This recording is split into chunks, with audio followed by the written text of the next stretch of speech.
When my clients first purchased this house, the kitchen area was renovated, but the previous owners had left a giant structural column and a giant header across. So the parameters of the kitchen were quite small, even though the room was relatively open.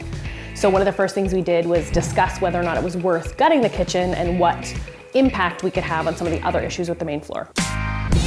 We wanted to do a classic kitchen with some warm touches. We love the idea of a warm wood island that would look like a piece of furniture.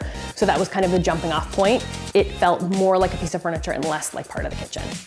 In pretty much every kitchen we do, we try to incorporate a recycling, garbage, and compost area. I feel like that is key. It's nice also because then it doesn't get so smelly. And there are often ones you can get also that have a carbon filter in the top, which also stop the smell. It's awesome. It makes a huge difference.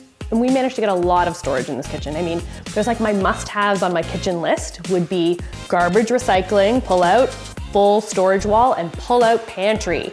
Because with the depth of a pantry, which is usually over 2 feet deep, you can't access the back of it. So just having those pullouts mean you get so much more storage and it's so much easier to use.